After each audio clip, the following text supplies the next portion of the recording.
Happy Tuesday, everybody. This is not something I normally do on a Tuesday, but sometimes my brain gets ahead of itself. And this week I would normally put out a video on a Tuesday, but I decided that I was going to edit this video that was supposed to be for next week. And then when I realized it was 2 o'clock in the morning, I was like, oh my gosh, this is for next week and not this week. So I thought it'd be kind of fun just to have a nice conversation with somebody that knows a little bit about living and having a tiny home lifestyle and doing a lot of conversions with one of my friends. You'll recognize his voice because he does a lot of my voiceover work on several of my videos. And it's the Urban Explorer. So without further ado, we're going to add him into, hold on, let's go ahead and add him in. Hi, Urban Explorer. Do I have to talk like I'm in one of your videos, or shall I just be me? You be you. Now, do you like this setup better, or do you like this setup better? Let's do you like this. You like that one better? I can go with either. I must remember as well to talk a little bit slower, because not a lot of the Americans kind of understand my accent. So we do have some Americans that you may not know. One of them is Adam. He is now a regular on my live streams and on my posts, but I don't know if you guys have met yet, but Adam's a regular. So Adam, this is Neil, and he does conversions of vans that look just like homes, to tell you the truth. They're houses. The things that you do to your van is something amazing. And you said that in the UK that some people will call their conversions a tiny home. Yes.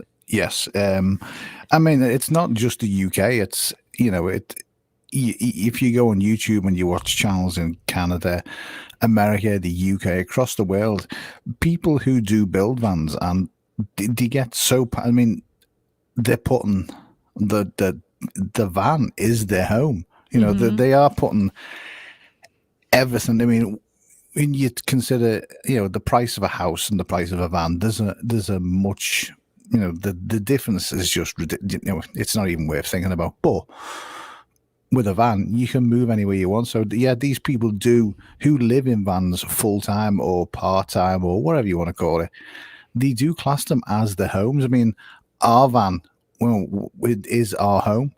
Mm-hmm. And people get very protective. I mean, when I've seen people literally lose their mind when you've gone, oh, your van's lovely, and you've been like, it's not a van, that's my house. It just happens to have wheels. They get upset. Well, and I can understand that. I mean, it makes sense because it is their home. Like it isn't just a car. It's not a vehicle. It's where they say the home is where the heart is what how they put that. It's still a van. When it all boils down to it, it's still a van. But like you just said there, it's, oh God, who's he?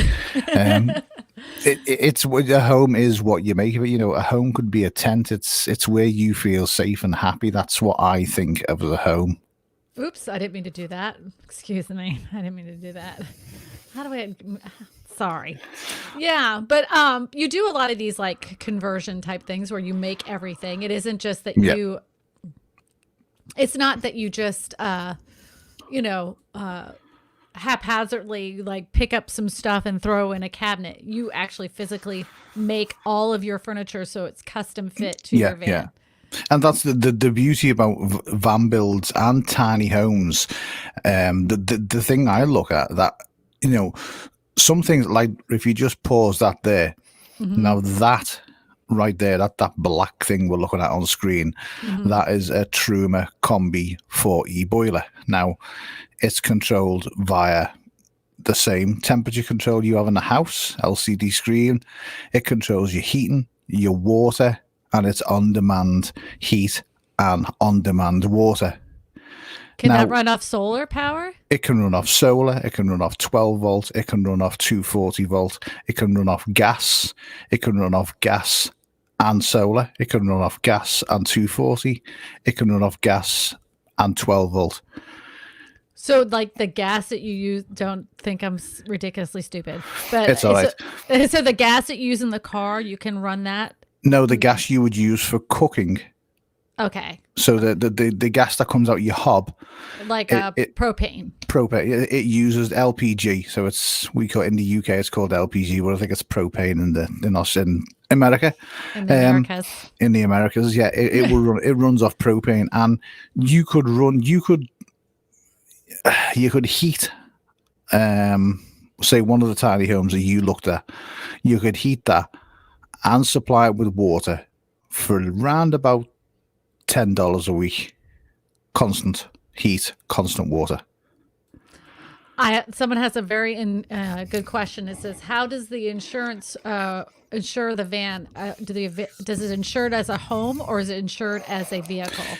With van building in the UK, I don't know about America. I can't speak about any other countries, but in the UK, we do have specialist insurances. So, what we have to do is once we've converted the van, then we have to go to our driving license agency, which is the DVLA, the guys who you get your logbook and your information for your car off, like you're registered with the government.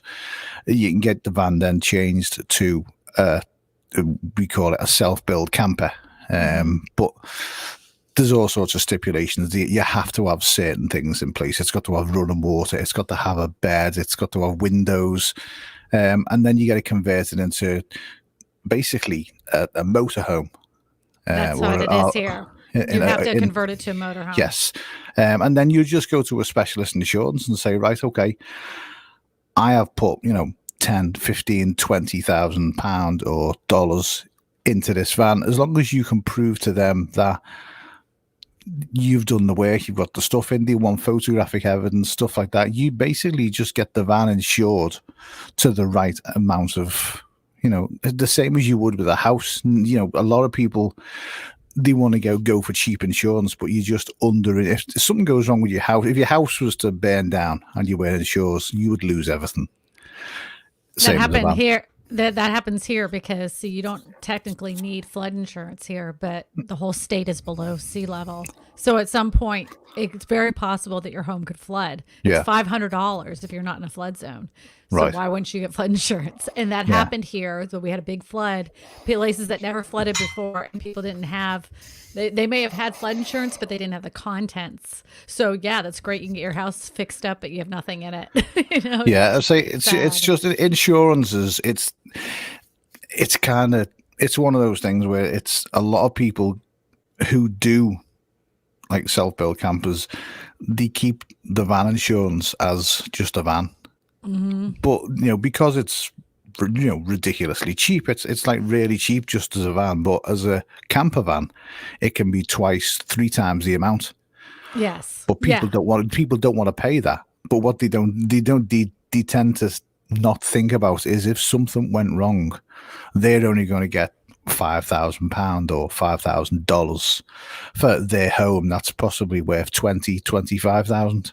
Mm-hmm. So it's literally down to the individual. It's the individual. Yeah. So she said, "I love this idea. I'll travel all over the USA for work. Post COVID, I will be remote and not have to travel. We're planning on a mid-sized RV." This has become a real thing in the United States, that because a lot of the kids have been doing school from home, the parents are like, well, let's just forget this. We'll get a Wi-Fi system. Yep. We'll get an RV. We'll either rent it or purchase it. And then they decide to go travel the United States, do school from the RV, and the kids get to see the whole entire area that they would never get to see, which I think is a really cool idea. Yeah, I think some of the, when you even if you just go on YouTube and you just look at the people who they take the kids traveling all around the world in the self-build campers or things like that, and these children they're more educated than you and me because they're being educated by going to different countries and seeing different cultures and things like that, which I think is brilliant. Hold on 1 second. Do you write your measurements on your hand? Yes. Sorry. Yes. Because in 45 years, I am yet to lose a hand. Oh, well, there you go. I've never lost a hand ever. But you do lose a pencil. I've lost many bits of paper. I've lost many bits of scrap wood where I've written it down and I've got to measure it again, and it just kind of annoys me. So I just write everything on the hand. Oh, so this right here, what you're doing in this particular video, ooh, excuse me. What you're doing in this particular video is you're making the cabinets. Is that right? It's basically the front seat. So the front seating area, which houses the boiler, obviously it had to have enough space to aerate the boiler. There has to be enough airflow around the boiler, and things like that. But it also had to be comfortable enough for you to sit in, because, you know, my dad is a joiner. He's an ex-joiner, and he goes by 3 rules when you're measuring things. What's a joiner? I don't know what a joiner is. As someone who works with wood, a carpenter. A carpenter, okay. Carpenter. Gotcha. And there's 3 measurements. I won't say the measurements because there's 2 bad words in there, but it's basically knees, your middle bits, and navel. Okay. So your knees would be chair height, your middle bits would be bar height, and your navel would be table height. And it's that's pretty smart. Yeah, everybody's a different size. So with me and Emma, we're kind of the same height. You know, our seats in the van might be a little bit smaller than the taller person's, because obviously the distance from when you sit down on a chair, you think of your legs go straight. You know, so it was any higher, you'd be tiptoeing on the chair, which is not comfortable. So that's the bit you're seeing there. Because our front suite seats swivel around, you need to have a step to put your feet on. Let me ask you, can somebody purchase this kinds of stuff? Like, say they weren't as handy as you are. Could they purchase any of these kinds of things for their van or tiny home ahead of time and try to fit them towards it? Or yeah, actual kits to convert vans, they do. But the problem you find now is that it's like anything. I don't know what's going wrong with the world over the last few years, but as soon as you want to make something smaller, the price tends to go bigger. I just found out that, like, the average price per square foot on a typical home is $101 per square foot. A typical price on a cottage home is $211 per square foot, or $222 per square foot. But if you buy you do a conversion of a tiny home, the average cost per square foot is over $300. Yeah, it's I mean, even the boiler, you know, I mean, I don't know how much you pay in the US for, you know, a combi boiler to go in your house. In the UK, the prices vary, you know, but you think it's a boiler for a van, you know, and everything just, I mean, we've got the fridge that's in the van is probably twice the amount of money that we'd spend on a fridge at home. You know, it's just, things tend to be, but the one thing I will say about that, when you are, you know, a lot of the stuff in camper vans will convert over to tiny homes, you know. And absolutely. I think if a lot of the tiny home community actually looked at what van builders are doing, they could really make the life more economical, more, you know, with adding solar and things like that. It's a cross-platform sort of. Absolutely. Yeah, it can help. I mean, both sides of the story as well. It goes for van builders, you know, because there's some things I've seen in your videos and I've gone, I'm going to use that. Or you've seen an idea of something, you've thought that could go in a van. It could cross over to another platform. Yeah. Well, somebody said that I thought was really, Debbie lived in a van for 3 years and they needed some more comfort, but you've done videos on comfort. Let me pull one up. What video would you like me to show her about your, I think it was your bed. The bed. Yeah. Because you did, do you remember the name of that one? The world's strongest camper van bed? Possibly. We never got the mattress in there then. I mean, the mattress that's actually in the van is, I think it's 12 inches. So I think it's 8 inches of hardened memory foam and hardened. and Hardened. it's got 4 inches of is it the cool foam as well? So it's not memory foam. Yeah, but there's 12 inches in total. So I mean, and that bed is the comfiest thing I think I've ever slept on. Comfy. I'm waiting for this video to pop up. You know, my internet's kind of the pits. Yeah. It will come up. But it is crazy when you look at people who build vans, and you know, a lot of them have lived in tiny homes as well. Well, yeah. Well, And I guess they it's just kind wanna of like travel. kind of bridges over, right? I think, yeah, it's definitely something that it can cross over. I mean, the only bonus about living in a van is if if your neighbours become all of a sudden quite rowdy, you can go and find new neighbours.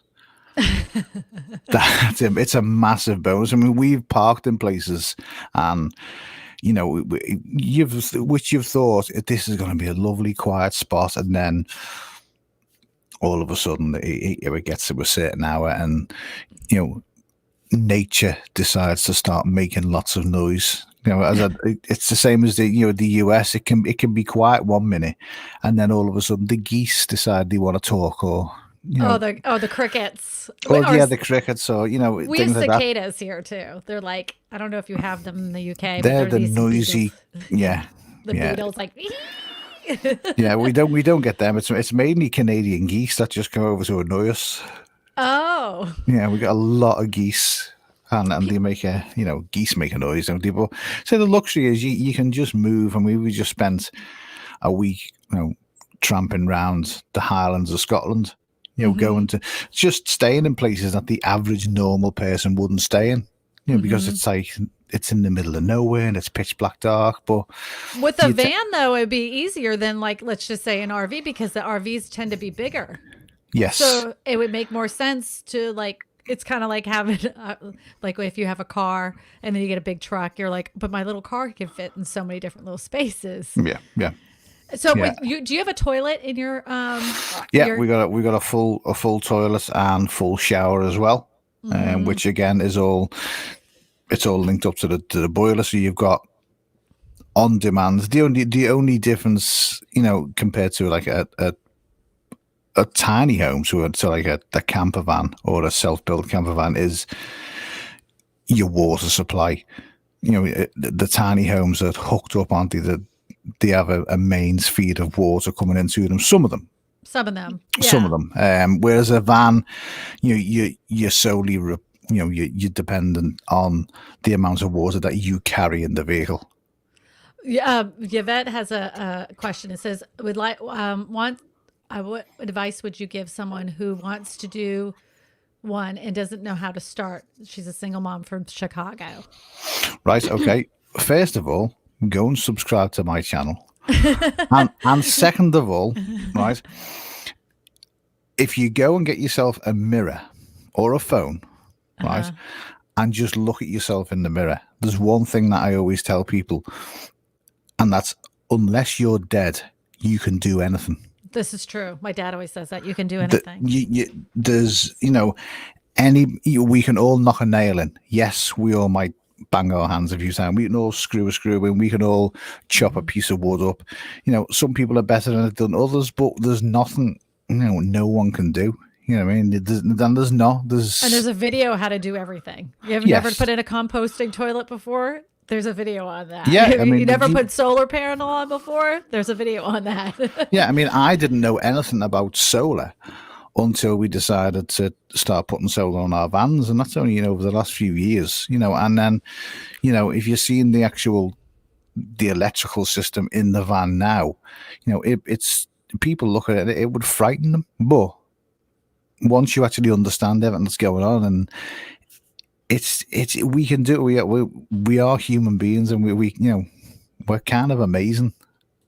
People can do anything. Lawnmower wants to know: does the conversion use waste tanks or connect to a sanitary sewer drain? So on our van, we have a 90 liter water tank which supplies the van with water for showers, for the toilet flush, for washing dishes, things like that. At the rear of the van, underneath, all the waste pipes from your sink and your shower, they go into a separate tank. And then for drinking, solely just for drinking water, we have another separate tank which is under the kitchen, which just feeds up to a small, just like a funnel with a pipe on it. How much is in that tank? Like, how much water is held into that tank? So the freshwater tank. The freshwater tank holds 90 liters. How much is that in gallons? Somebody convert that. So 4.546 liters to a gallon. And it holds 90 liters. How much does the puppy drink? The puppy drinks about 2 spoonfuls of. That's another thing as well. When you get a van, don't get a big animal. Get a small animal. You traveled with your animal this recently. Yeah, and she's one of them dogs that absolutely loves to travel. She loves. I mean, the minute you put the engine on, she falls asleep. The minute you turn the engine off, she wakes up. I had a dog that used to hate to travel, and every time you put her in the van or put her in the truck, as soon as you started going down the driveway, she instantaneously was like, you heard that noise, Yeah, she loves to travel. She loves to travel. So back onto the water, 90 plus a 50 litre grey water tank, and then probably about 20 litres of fresh drinkable water inside the van. It sounds like a lot, but it's not a great deal. It's only possibly a few days worth of water if you're on high demand. If you're getting showers twice a day, then you're going to go through the water quite quick. Is your shower already in? The shower's not in yet, no, because we wanted to. We are 23. Dan Selder Homes just said it's nearly 24 gallon. Okay. So 24 gallon of fresh water. That's quite a bit. That's a lot of water. Yeah, it's and then probably about another 5 gallon of pure drinking water, because we don't mix the water that you'll wash dishes with and get a shower with. We won't drink that water. But I mean, there's some people who actually use the same water over and over again to bathe with. Yes, they'll reuse the same water, and this can also be brought over to tiny homes, and it basically runs through a filtration system. So your wastewater goes into a tank, then it'll run through filters, and it'll run through UV filters as well, and it'll break down all the crap, all the rubbish, and then it'll give you fresh, clean water at the end. So you're reusing and I couldn't do it. I can't do that. To be honest with you, I don't want to drink something that I have washed my bits in. It's not.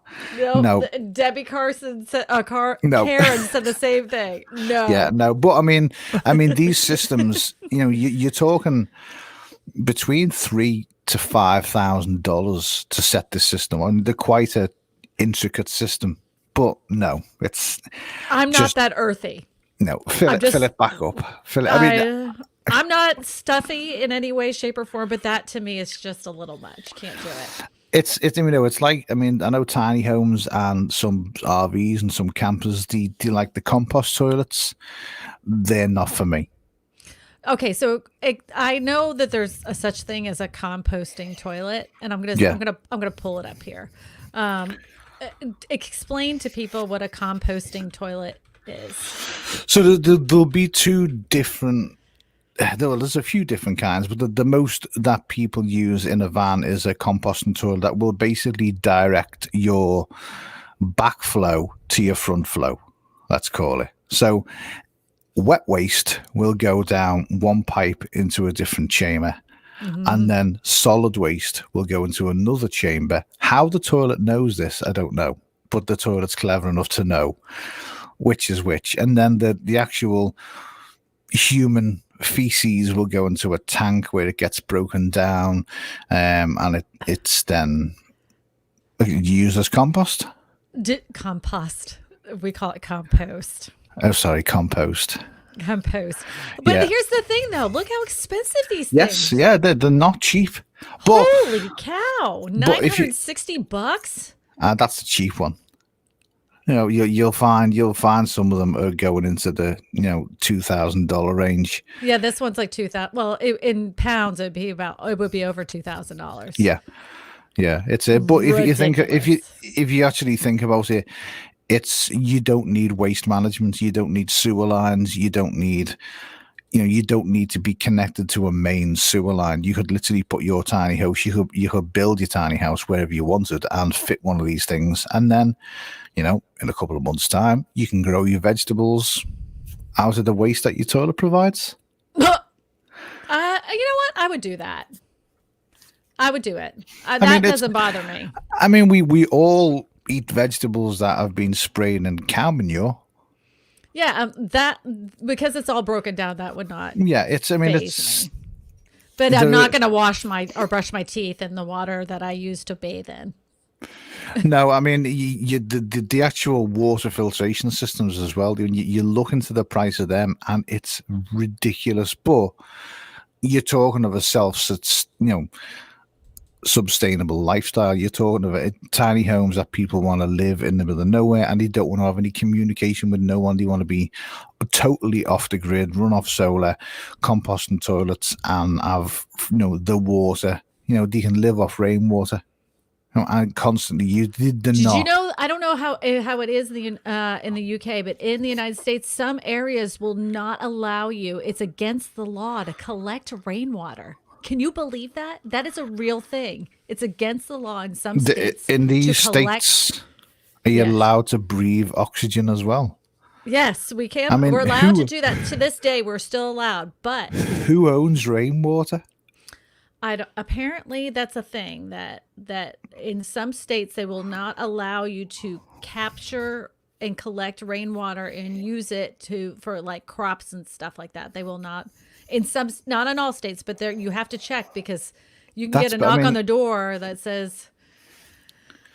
I know in the UK, I mean, everyone who grows things at home, they've got a couple of water containers next to the greenhouse, and I mean, we've got some.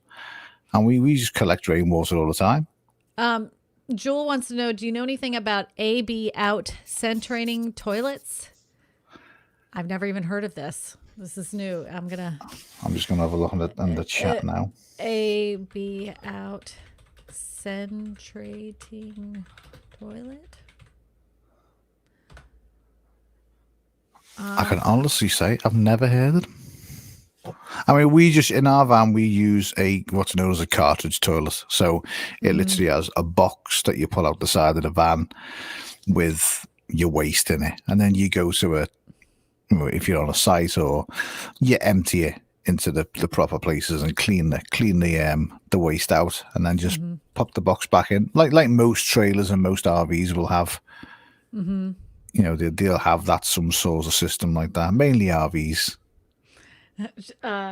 Leslie says, "Can you imagine? I imagine any tiny house can be built into anything, really, as long as people are comfortable and happy. Then yeah, I can see people doing this. Beats homeless, with so many unemployed right now. Do you know, like, because I'm doing another video, I'm editing another video, Leslie, and I've learned so much about all sorts of different kinds of tiny homes. They have capsule homes." They have these things called earth ships, which somebody else had told me about. They have cob houses. They have people that have dug homes under the ground. Like they bought a piece of land. It was too hot to build a house. So he says the ground is so hard and it rarely rains here. They literally dug a house. There's tunnels all underneath their plot of land where they basically just carved out a house. And it always stays a regulated temperature of 70 to 76 degrees underground for them. I'm like, holy cow, no matter how hot it is outside. But I've learned a lot of things about all this. If you think about it as well, I mean, the amount of, big RVs that there is in the States. I mean, not so much as the UK, but if we just think about the United States, the amount of big RVs or mobile homes, you call mobile homes different, but we'll go for RVs that get sent to the scrapyard because the engines have blown up. Now, wouldn't you think that someone with a plot of land would go, okay, we want RVs that can just be towed here and make a community of basically broken down RVs that people can still live in? Yeah. It's kind of like recycling something that cannot be used anymore, but it still can be used.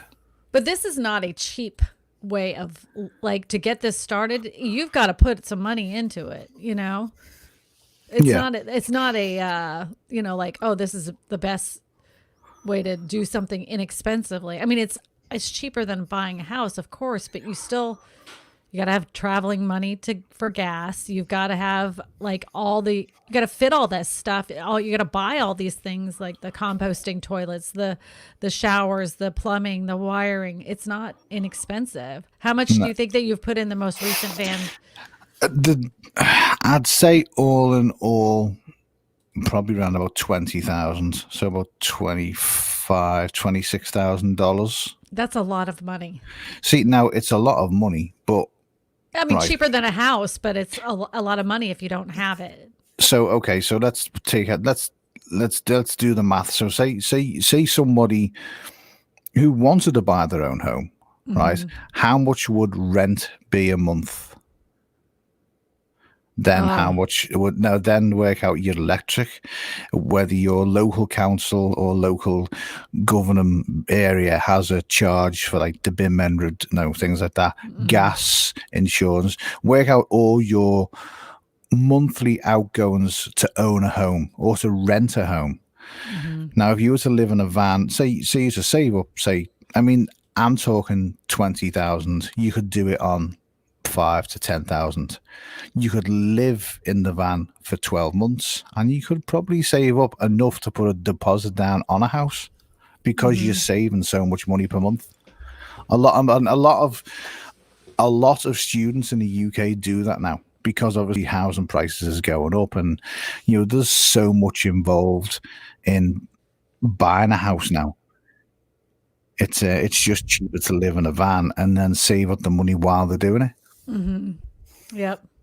Yes. So I don't know if you saw, Dan said it's completely illegal in Colorado to collect rainwater, but other states allow it. That's crazy. Catherine says household water distillers use about 3 kilowatts to make a gallon of distilled water. If you use 10 cents as the average electricity rate in the U.S., that works out to be about 30 cents a gallon per distilled water. Interesting. Thank you, Catherine. I appreciate that. Yeah, it's seriously, she says, is it seriously illegal to collect rainwater in some places? It sure is. I've never heard that. It is. Yeah. In some states it is. In some states it is illegal to but is that an old law that they don't enforce? Because there's, England is littered with ridiculous laws. Right, like you can't pass a woman on the right side of the street, that kind of stuff. Yeah. No, silly things like yeah. The reason why they make the collection of rainwater in some areas illegal is that people were collecting rainwater to water their illegal crops. Right. Okay. So that's where that came from. That's fair. That's if there's a legitimate purpose behind. But it hurts people that are doing something like this, where they're trying to live a more eco-friendly lifestyle, where they do not want to basically suck off the municipalities. They're trying to do things the right way. They're trying to recycle water, I think. And if you're just watering your plants, it's just rainwater.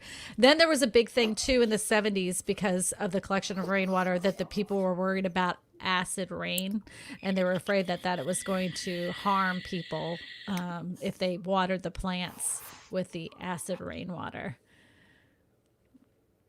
Ooh, this was It's funny you should show this video, because this is the video before the UK went into COVID lockdown. Right before, and I told you it was going to happen. Yeah, literally, we were down the south of England, and then next thing, 2020 came knocking on the door. This is before you had a pet. I do want to talk about having a pets in a small area. Now, I know some people will say you cannot have a pet in a tiny home. You can have a pet in a tiny home. I've seen people have birds. I've seen people have like little pets also. They've had hamsters and guinea pigs and stuff like that. But I've seen people have dogs. Yeah, I know a couple with 2 cats and 2 dogs and 4 kids. Where is your dog? I think everybody would be really impressed with your dog. Let me go and find. This is cash, no mortgage. Yes, it is. I'll go and find the huge Poppy. David, it would be a cash, no mortgage type of thing. But if someone is losing their life per se, and I guess you could sell off enough items to get $26,000, but you still have to purchase the van on top of it all. You're still going to need insurance. You're still going to need money to travel. So I wasn't saying that you couldn't do it. I just was saying that people need to think about that when they're planning these things out. Like you can't just say, yeah, I'm just going to buy a van and it's going to be a cheap thing. No, it's not, Have you ever heard of an incinerator toilet? It says it burns instead of flushing. They say it burns instead of flushing. I've never heard this, but it sounds cool. An incinerator toilet? Yes. I mean, I'd hate to think about if there was a fire, a valve went wrong. Or that gas smelling. Yeah, I think she's being quite camera shy. Oh well, she's got. Oh, I heard her big threatening roar there. Texas has rainwater harvesting program that allows homeowners to get information from it, and it's legal to collect rainwater. My minimum wage does not cover rent anymore. Buying a van wouldn't be free either. No, but I think you could do a van. I've seen, I don't even know if I know a lot of people aren't on TikTok, but there are people that do a whole vlogging thing about living out of their car because they travel. Yeah. And this was kind of sad, but she ended up getting a room. This woman was a traveling nurse. She was living out of her car. She could take a shower at the hospital. So she was traveling all through the United States to help people with COVID. And somebody from the hospital saw her TikTok. It was like, oh no, you're going to my house. So she got to stay at their house for a couple of weeks. Don't ignore me. What did I do? Am I ignoring Paul Peck Drywall? I'm not ignoring you, Paul Peck. I just haven't said Paul send them puppy love. Or is it poppy love? We haven't decided. In the late 2000s, we gave away rain barrels to residents to conserve water. We don't get sufficient rain to replenish our reservoirs. That makes a lot of sense. See, I just think it's a smart way of doing things. Yep. Collecting rainwater. I mean, there's people who are basically, obviously you don't have to travel if you're in a van as well. It's the same as a tiny home. You can stay on sites. You can stay on. In the UK, you're allowed to stay on a site for, I think it's 10 months of the year, and then you must vacate the site for 2 months. Each of our areas here have a different rule, and then if you have an RV or even a van conversion, you would have to get a PMRV. Yeah. See, in the UK, we just do what the dictatorship tells us. It's basically, you have to be off, and I think that's just for tax reasons or tax purposes and things like that. Bye, Yvette. Thank you. You have a blessed day as well. Yvette was leaving. I just wanted to say hello. Say goodbye to Yvette. All right, Catherine says, I'm laughing to myself thinking about the SNL skit of Matt Foley van down by the river. I haven't seen that one. Maybe I'll have to go back. Vans are hard to find now and not cheap. Do you know what else is hard to find? Anything RV, any kind of van. Some people are taking old Honda pilots and turning those into the places to live. There's lots of people, because it's kind of like you don't have a choice. COVID has forced us all to kind of think a little bit differently than we did a year earlier. So you kind of got to think outside the box as well. I mean, any vehicle can be turned into, a home. The same as you go back 5-10 years ago, and you didn't think that tiny homes would exist. You didn't think you'd be able to buy a home that was 30 foot by 40 foot. You wouldn't even dream about living in something like this. But now, I think 2020's come along and it's changed a lot of what people look into. And it's now it's all about affordability, and it is. So your van cost how much? I'd say in total, around about 20. Okay, so your van costs about 20, and the conversion so far has been 20. No, that's the full lot. Oh, that's for everything. Everything. And so everything you've put in there is $23,000 or pounds, which would be about 27 here. Yeah, 27. that's actually purchasing the van. Everything that we've fitted into the van as well. We haven't gone down the you can go down the cheap route. You can buy cheap alternatives to things, whereas we've fitted everything that's gone into it as being high end. That's why I'm saying you can do it for around about £10,000. You can go as cheap or as expensive as you want with building a van. It's what you can afford. There's no right and there's no wrong way. It's whatever suits your budget. Well, it's just kind of like when you buy a house. Because you can get the really nice cabinets that cost you the extra, $5,000, or you can go with the what is that, the MF something board? I can't, for my leaving the top of my brain, but you can get the cheaper cabinets and they only cost you $3,000. So you're like, yeah, I'll go with the cheaper ones. I mean, so you can build you use MDF and build or plyboard and things like that, and you can make stuff as cheap or as affordable as you want. I mean, a lot of people use old pallets. So they go and buy a load of old pallets, which costs next to nothing. Like literally, pallet wood. You'll get in the UK, you'll get pallets for like £2 each. So 5 pallets will build you a whole kitchen and bedroom in a van. All you got to do is just prepare the wood. Obviously sand it down, prepare it, make it nice and clean, and paint it. There's loads of people that do it. And is there any kind of how if you have anything that with your old car, you can go to like a junkyard and you can get the old stuff. Is there any place like that in the UK where you could go and get like reused stuff? Yeah. I mean, we have what we call it in the UK, we call them caravans. Mm-hmm. I think in the US you call them modular or mobile homes, is it? Well, a modular home is something different than a mobile home. Like all those things are different. Like a manufactured home is different than a mobile home. That's different than a RV home. Like we have so many different names, but it's because of the way that things are inspected and built. What codes are they built to? Yeah. So basically one that you would pull behind your car. That's a fifth wheel. Right. Okay. Well, in the UK, they're called caravans. Mm-hmm. Now, there is loads of what we call caravan scrapyards, which is where old caravans go to die. Oh. But the insides of them are 99% fine. So you can go and strip them out, and you can get, where you will go online and you'll pay £150 to £200 for a set of cushions for the front of your van. You will get 10 times the amount of cushions or seating foam for about £10-20.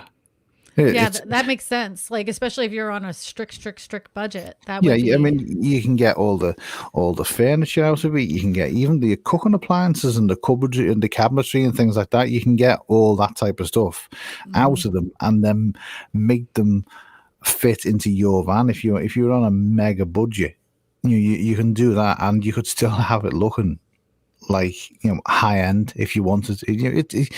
It's whatever the person wants. The same as tiny homes. You can do that as well with them. When you're out traveling about in your van, do you meet many people that have the actual tiny house traveling? You know, like you've seen our tiny homes that are on wheels. We call them PMRVs here. Do you see many of those traveling down the road in England? Is that a thing there? Which The actual little houses. They actually they're called PMRVs here. You can actually travel with those little houses. They're small. yeah, say in the UK they're called caravans. So they look like a house that just has wheels on it. Basically, yeah, and you can get them in all different sizes. So some of the, some are, 5 meters by 10 meters, and some are, as big as a conventional house. Yeah, have you ever seen a yurt? No. You've never seen a yurt? I'm going to show you what a yurt is. This is the coolest thing ever. I'm going to take this off. Yurts. This thing is cool. So they're very big. Oh yeah, a yurt. Yeah, it's basically a tent with a wooden side, isn't it? Yeah, but they're beautiful inside. Yes. Yeah, They're and like, they are huge. And the good thing about them, the way they're designed, they actually retain heat. yeah, well they're I guess they're from like Mongolia area. That's where they're designed in Middle Asia and all that area. But they're still used as primary residence throughout that area, and they are designed very well to keep in, like you said, heat and Yeah. The great in rain and wind. There's an American couple. I was watching on YouTube a while ago, and they built their own, and they bought a plot of land in some crate. I think it was somewhere like Alaska. They knocked down their own trees. They basically made their own, whatever it's called. I'm not even going to try. Yurt. Yurt. They made their own yurt, but this thing was, I'd say, across, it must have been 40 foot. That's how big it was, and it had living room in there. It had bedrooms, bathrooms. It was absolutely ginormous. You can even go on Amazon, and I believe you can even buy a yurt kit on Amazon and build your own tent. See, now, would they be classed as a tent or a tiny home? It depends. I think it's how they're just structured. So you can have a yurt that has little, collapsible, foldable little sticks that hold it together that you can travel with, or you could have one that's more intended to be more permanent. So you would have like almost like the steel rods that hold it together. To me, then if you're keeping it there for an extended period of time like that, to me that's a tiny home. You're living in it. You're staying there for an extended period of time. So the guys I watch on YouTube, they rose theirs off the floor by I think it was about 10 foot. So they made this ginormous platform for it to sit on, and then obviously it's off the floor for flooding purposes because there was a lot of snow and but it was absolutely amazing to watch. I mean, even though this one is a tent that is intended to fold up, and I mean, once you get that thing together, I mean, wow, this is nice. This is very nice. I like me a yurt. So you like, for instance, if you were to stay in your van for a period of time, you could have like people with you. You could have your yurt rolled up on the top of your van outside of or folded up somewhere in the van. And you could like have that out there, and half the people could stay in the van and half the people could stay in the yurt. Yeah, well, we have an awning that comes off the side of the van, which will, it will sleep 4 people comfortably. Glamping is what glamping. Yes, it's glamping, not camping. It's glamping. They have in Utah. It's glamping. They have this whole thing about different types of areas you can get from Airbnb. These types of yurts, and they call it glamping. We in the UK, people have started building basically tiny homes, like little tiny log cabins. Where they've made them really, really nice inside. And in the height of a season, you're Monday to Friday, you're looking at around about anything between £500 and £1,000 to rent them a week. Wow. For these little 2 people, it's basically a little tiny log cabin, and they're popping up everywhere because people are now realizing that people don't really want to go on these, big busman's holidays. They want to stay at home. They want a little bit of, they want to go somewhere that's in nature. Nature's a big thing now, and it's the tools as well. Getting out there in nature it just clears the mind. That's why I understand a lot of these people who want tiny homes. They want to live in sort of off-grid communities. If I do this, like whenever I sell this house and these kids are gone, I plan on buying a bunch of small, like what you were talking about, cabins. Or I actually want to get one of those foldable, boxable tiny homes. I want to get 3 of those. And we'll have one as the main house and then 2 of the other ones, one for Eddie and one for myself. So that way we could stay away from each other just to keep the marriage alive. would they be in different states or? No. They'd be on the same piece of property, but I want like 4 acres. Right. Okay. And not near people. No, 4 acres is quite a lot, But I want it mostly surrounded by woods. So yeah. With a moat in the middle?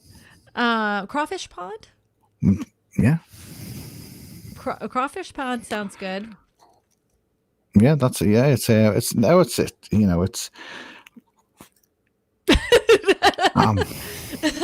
poor Eddie. Hold on 1 second. Wait, everybody stop hold the presses. We have somebody here. Carlos de la Cruz. How's baby Carlos? I just want to know. I know the baby's name is not baby Carlos, but it's baby Carlos to me. Oh, and look, we have your ugly dog. that dog. I wish you liked that dog. It never seems like you really like the dog. No.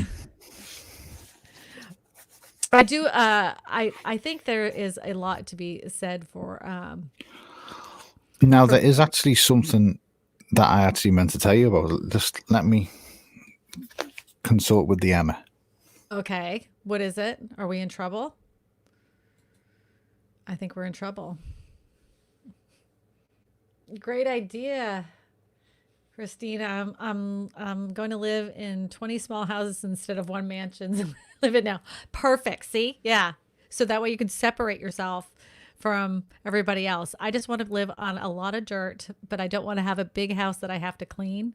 And then if we have like 3 separate houses, then we could like meet in the middle for dinner and resting. And then like when we wake up, we can go to our own little house and be away from each other. I thought it was genius.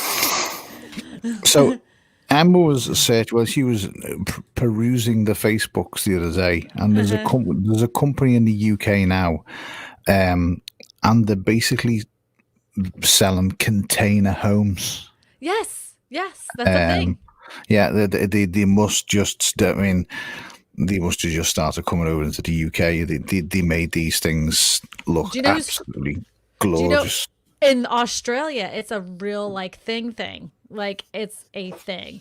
Container homes, and they make them absolutely gorgeous. Like it's unbelievable how beautiful they are. Yeah, I mean these things were, I mean, one whole side of them was glass. It had a veranda off it, and they were around about 9,000 UK pounds. Yep. So you're around about 12,000 US dollars. I'm going to show you one right now. This is amazing. It's so pretty. Share. I want to share. That's a lovely van. Yes. Yeah. It was similar to that, but on the side of it had like an awning or a what are they called? Kai Lodge World DIY kits. So they're called Kai Lodge World DIY kits. Yeah, she showed me these before. Yeah, and like a lot of times they put the like you'll see how at the top this little terrace at the top. But yeah, they're made out of shipping containers. Yeah, that's it. Mm-hmm. They're very cool.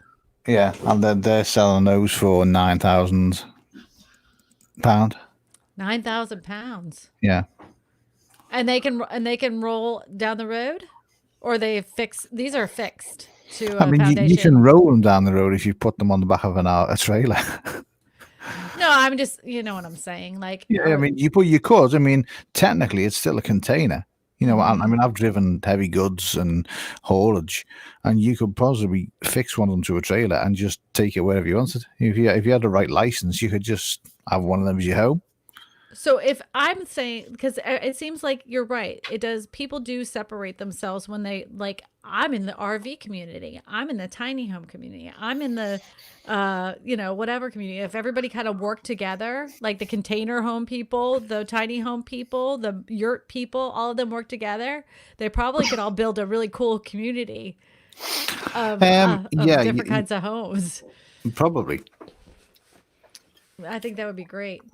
I think that the problem we've got nowadays is that everybody wants to compare.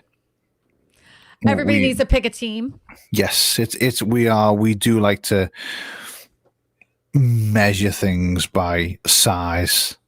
If as if that matters. People do love to. Everybody likes to outdo the next person. No one seems to be happy with just what they've got. And I'm totally happy with what I got. But that's what I'm saying. But then when you break it down, you look at these people who are living in these tiny little houses with no worries, no bills, they've got no stress, and they just seem so relaxed. And to you, they've got nothing, but in reality, they've got everything. Yeah.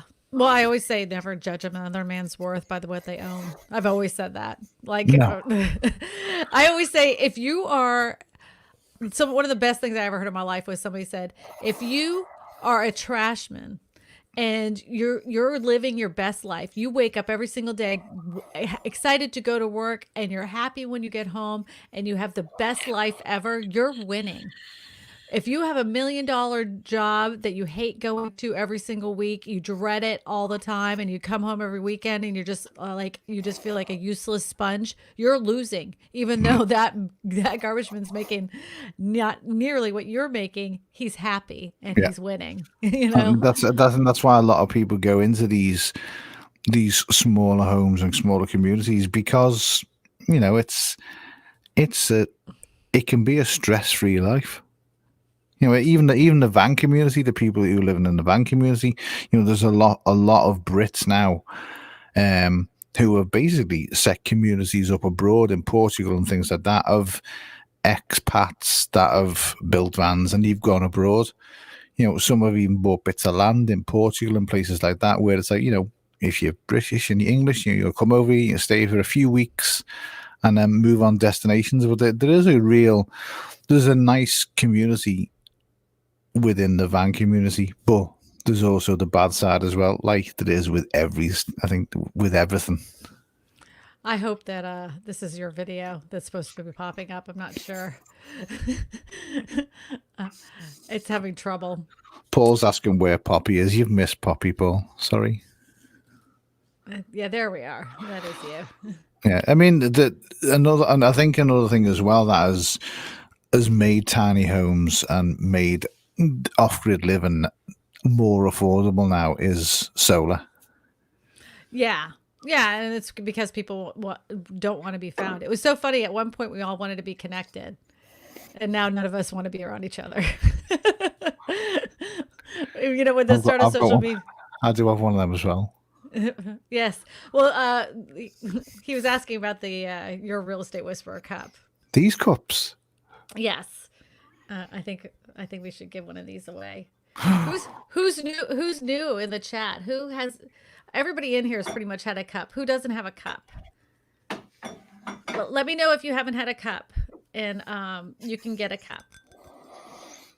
The first name that comes up that I don't recognize that says I don't have a cup. I mean, it wants a cup. You've got to make it fair, and the first person who hasn't got a cup can tell what make and model van that we live in. Jewel doesn't have a cup. Jewel, if you'd like a cup, email me your information, and I will send you a cup and a Your Real Estate Whisperer sticker. Paul Peck doesn't have a cup. He doesn't have a cup. I'm sure he does. I'm saying that no, Paul was. I mean, Paul never Paul, showed up to the trivia show. no. So I mean, it was. I wasn't good enough then. And the only reason he showed up today was because you were here. I mean, he's. He doesn't really like me. He likes you. So that was why he showed up. Yeah, just email me, Jewel. I will gladly send you your Real Estate Whisperer cup because I've just found a whole entire box full of them. I thought I was done. I thought they were all gone. But I found a gigantic box after I was cleaning out a closet. The only rule is you can't live in Tokyo. No, that's a funny story, Jewel. Funny story. When I started giving these out, a guy won it. And he lived in Tokyo, Japan, and it cost me $130 to send him a cup. He's I would never do that. I'm like, whatever. I think the ones that come to the UK were around about $40, weren't they? $50. Because I know you've got two. Yeah, well, because I sent because of the weight, and it was my fault because of the weight. I mean, technically, we should have a lot more because there was one clear champion on the quiz nights, which was Patty Broussard. Everybody's coming in now. They're saying I don't have a cup. Now listen, we do these live streams often, and if you guys show up and you're the first one, you don't have a cup, and I say, do you have a cup? Just like Jewel won, you'll win a cup. Eventually you'll win a cup. I know Adam's here all the time. He will get a cup at some point, definitely, because I need to get rid of them. They take up my garage. So I've got a question for you regarding, obviously, I'm on here building vans. Is there many places by you that actually convert vehicles into homes? The one thing I can honestly say about the people of Louisiana, their ingenuity is amazing. And because we have so many natural disaster type things, they will do things like, well, they didn't expect, for this big hurricane to come through. Well, then they don't have a choice. So they have to find somewhere to live. So they'll do it. People will do it. They've taken barns, they've taken sheds and turned them into game rooms. They've taken old horse barns and turned them into big party sheds. Yeah, no. What I mean is that do you have not a specific? community. No, do you have dedicated companies that say you and Eddie? Lake Charles does. We know Eddie is a master craftsman. And can basically turn his hand to everything that involves sleeping and the iPhone, as you are as well. You've been known to knock a nail in wonky. Would I trust you and Eddie building a van? No. I mean, I'd probably trust a pair of you to fill it up with gas, but actually building it, in the UK, we're now being inundated with companies and individuals, and businesses are popping up all over the place, which will charge you through the roof to build your van for you. I'm talking in the region of $50,000. Oh no, I'm talking like $60,000 to £100,000. I'm sure you can find them here. There is a company that builds tiny homes, custom tiny homes here. Yeah. But it's in Texas, but they were just about to open up a place in Lake Charles until the hurricane went through. But we don't have that many. Even I don't know if you remember the tiny home video that I did a while back, and it was that red PMRV. The reason I was able to film it is because it had been sitting on the lot for about 2 years. Now, most people use those as camps, which are like little cabins that sit by the river. So if they fall apart or the hurricane takes them away, they don't care. Yeah. But it's still $39,000. Yeah, yeah, it's still a lot of money. So you say in the UK now, it's being more. I think more so this year with COVID hitting, people, are deciding that they can build vans and they want to charge. I mean, I'm talking for what we've done to our van. People we be wanting to charge £50,000-60,000 for. Yeah, and then you have to supply the van as well. No, indeed. It's they can cost an arm and a leg, but people who want to live that lifestyle, obviously have the money to pay for it, and they want to go for it. So, I suppose. Jewel, I want to tell Jewel something. Listen, I might be going out to Utah within the next 12 months.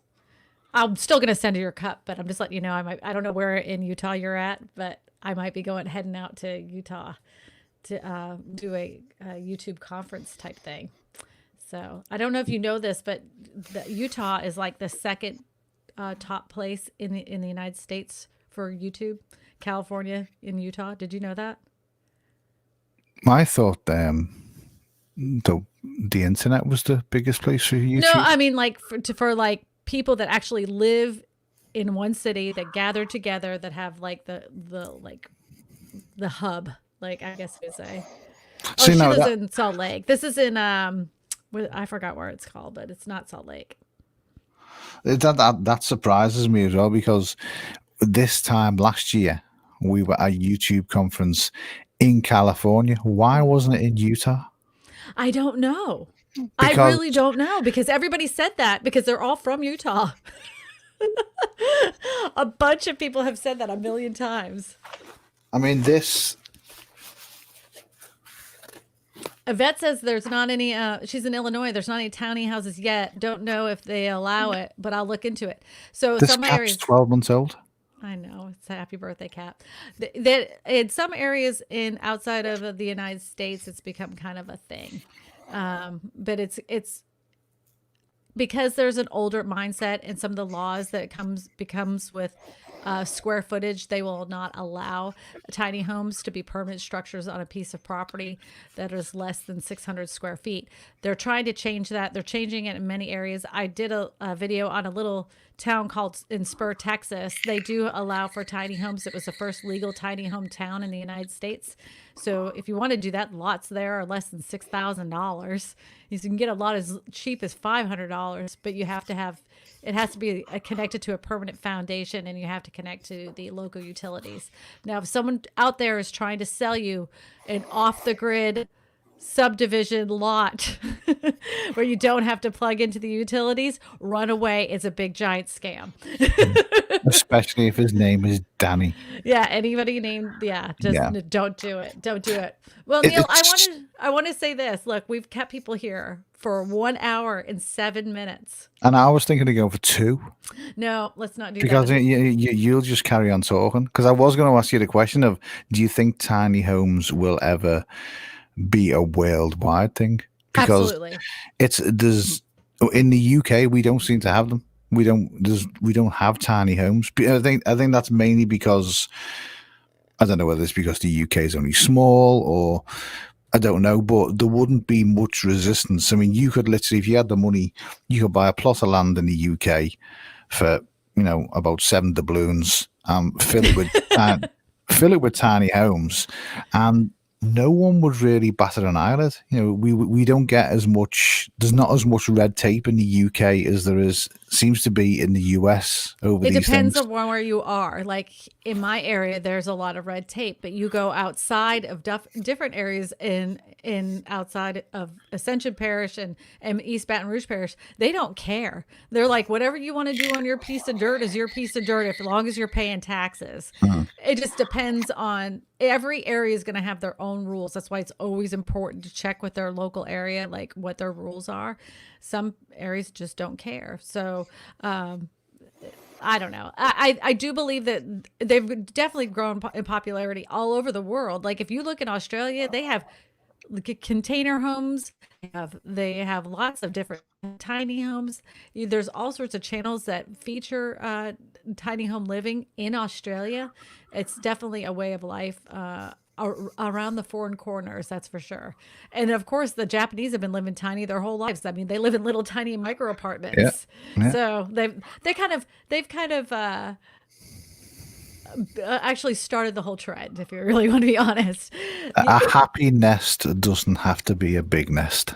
Well, I mean, as we have more people, we're going to need more room. So you've got more people. You've also got probably 1,000 times I mean, you think how many people are in the States compared to the UK, and there's a ridiculous amount of people in the UK for such a tiny. I mean, the UK you can fit in Louisiana twice, I think. It's just ridiculous. It is. But I shall stop talking because you've got that. Shut up, Neil. I need to go.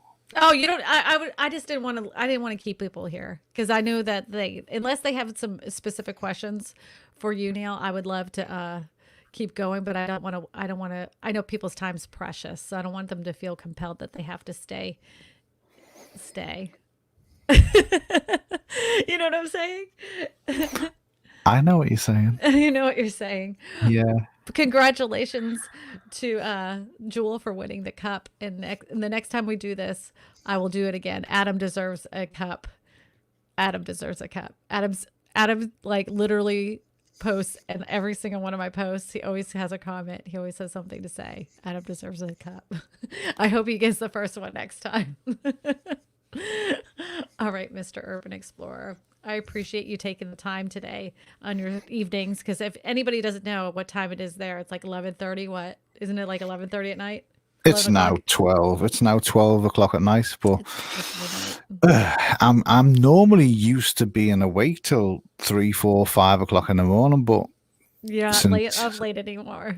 No, since the old COVID's come and spanked our behinds, it's been a. I mean, I'm getting up at 8 o'clock in the morning now. Sometimes I wasn't going to bed till 8 o'clock in the morning, but it's strange times we live in. All right, let's say goodnight to everybody that's in the chat. We're going to go down the list. I'm going to say a couple names and you say a couple names. Good night, Lawnmower and Dan Sauterhome. Good night, DCG and Paul Peck. Good night, Midnight Madness, Lawnmower and Renaissance Man. Good night, Susan Hunter, and good night. Let me have a look at someone special. Yvette. Eddie Smallhorn. Oh, good night, Yvette and Lawnmower and Construction Conies. Don't forget to say good night to Adam.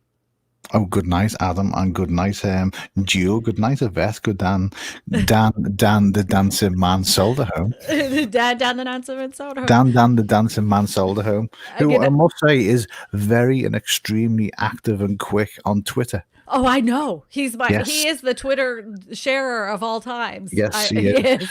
I have good night, Debbie. I have had notifications that Dan Solderholm has actually liked one of my tweets before I've sent the tweet.